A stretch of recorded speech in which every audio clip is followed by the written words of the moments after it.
I have 5 little rules that you can follow as you find your spark and bring your spark to life. The first is to go after the things that you want. Let me tell you a story. So a friend of mine and I, we went for a run in Central Park. The Roadrunners organization, on the weekends, they host races. And it's very common at the end of the race, they'll have a sponsor who will give away something, apples or bagels or something. And on this particular day, when we got to the end of the run, there were some free bagels. And they had picnic tables set up, and on one side was a group of volunteers. On the table were boxes of bagels, and on the other side was a long line of runners waiting to get their free bagel. So I said to my friend, let's get a bagel. And he looked at me and said, the line's too long. And I said, free bagel. And he said, I don't want to wait in line. And I was like, free bagel. And he says, nah, it's too long. And that's when I realized that there's 2 ways to see the world. Some people see the thing that they want, and some people see the thing that prevents them from getting the thing that they want. I could only see the bagels. He could only see the line. Because the rule is, you can go after whatever you want. You just cannot deny anyone else to go after whatever they want. You don't have to do it the way everybody else has done it. You can do it your way. You can break the rules. You just can't get in the way of somebody else getting what they want. Rule number 2.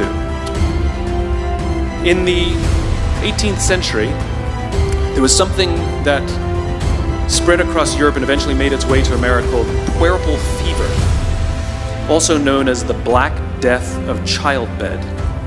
Basically what was happening is women were giving birth and they would die within 48 hours after giving birth.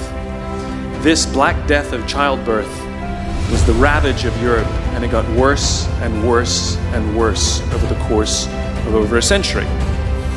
And these doctors and men of science wanted to study and try and find the reason for this Black Death of childbed, and so they got to work studying, and they would study the corpses of the women who had died. And in the morning they would conduct autopsies, and then in the afternoon they would go and deliver babies and finish their rounds. And it wasn't until somewhere in the mid-1800s that Dr. Oliver Wendell Holmes realized that all of these doctors who were conducting autopsies in the morning weren't washing their hands before they delivered babies in the afternoon. And he pointed it out and said, guys, you're the problem. And they ignored him and called him crazy for 30 years.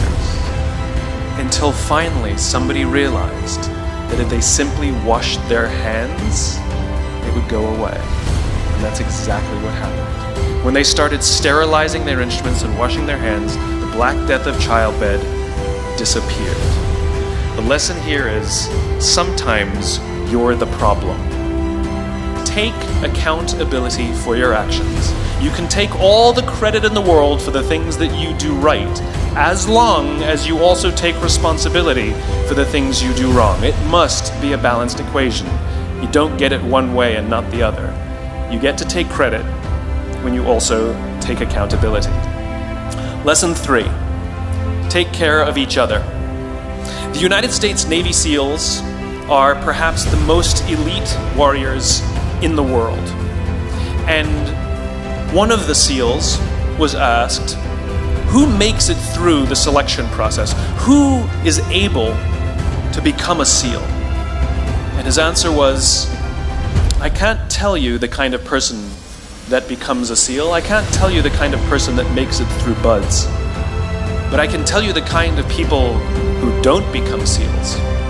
He says the guys that show up with huge bulging muscles covered in tattoos who want to prove to the world how tough they are, none of them make it through.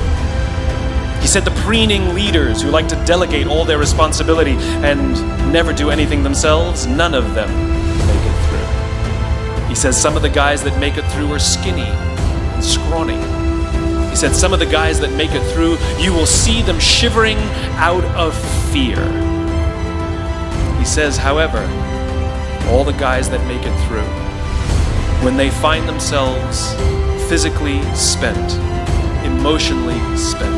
When they have nothing left to give physically or emotionally, somehow, some way, they are able to find the energy to dig down deep inside themselves, to find the energy to help the guy next to them. They become SEALs, he said. You want to be an elite warrior. It's not about how tough you are. It's not about how smart you are. It's not about how fast you are.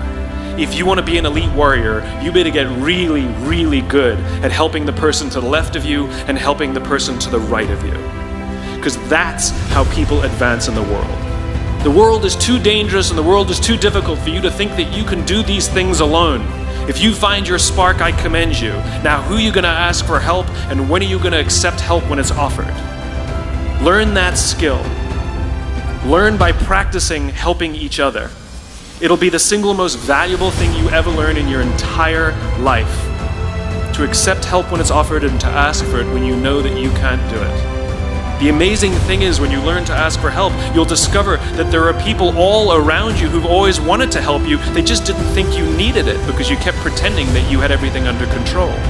And the minute you say, I don't know what I'm doing, I'm stuck, I'm scared, I don't think I can do this, you will find that lots of people who love you will rush in and take care of you. But that'll only happen if you learn to take care of them first. Lesson 4. Nelson Mandela is a particularly special case study in the leadership world because he is universally regarded as a great leader. He was actually the son of a tribal chief, and he was asked one day, how did you learn to be a great leader? And he responded that he would go with his father to tribal meetings. And he remembers two things when his father would meet with other elders. One, they would always sit in a circle. And two, his father was always the last to speak. You will be told your whole life that you need to learn to listen. I would say that you need to learn to be the last to speak. I see it in boardrooms every day of the week. Even people who consider themselves good leaders, who may actually be decent leaders, will walk into a room and say, here's the problem, here's what I think, but I'm interested in your opinion, let's go around the room. It's too late. The skill to hold your opinions to yourself until everyone has spoken does two things. One, it gives everybody else the feeling that they have been heard. It gives everyone else the ability to feel that they have contributed. And two, you get the benefit of hearing what everybody else has to think before you render your opinion. To keep your opinions to yourself. If you agree with somebody, don't nod yes. If you disagree with somebody, don't nod no. Simply sit there, take it all in, and the only thing you're allowed to do is ask questions so that you can understand what they mean and why they have the opinion that they have. You must understand from where they are speaking, why they have the opinion they have, not just what they are saying. And at the end, you will get your turn. Practice being the last to speak. That's what Nelson Mandela did. Number 5, my favorite one of all, true story. There was a former Undersecretary of Defense who was invited to give a speech at a large conference, about 1,000 people. And he was standing on the stage with his cup of coffee and a styrofoam cup. And he took a sip of his coffee and he smiled and he looked down at the coffee. And then he went off script. And he said, you know, last year I spoke at this exact same conference. Last year I was still the undersecretary. And when I spoke here last year, they flew me here business class.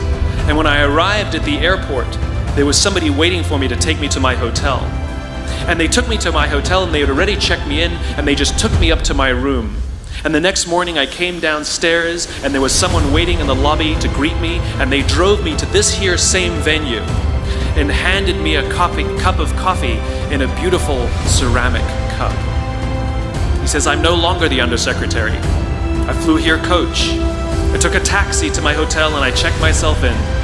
When I came down the lobby this morning, I took another taxi to this venue. And when I asked someone, do you have any coffee? He pointed to the coffee machine in the corner, and I poured myself a cup of coffee into this here styrofoam cup. He says the lesson is, the ceramic cup was never meant for me. It was meant for the position I held. I deserved a styrofoam cup. Remember this.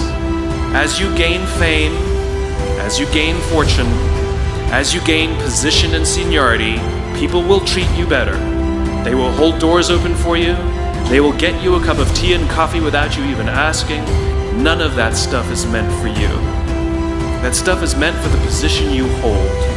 It is meant for the level that you have achieved of leader or success or whatever you want to call it. But you will always deserve a styrofoam cup.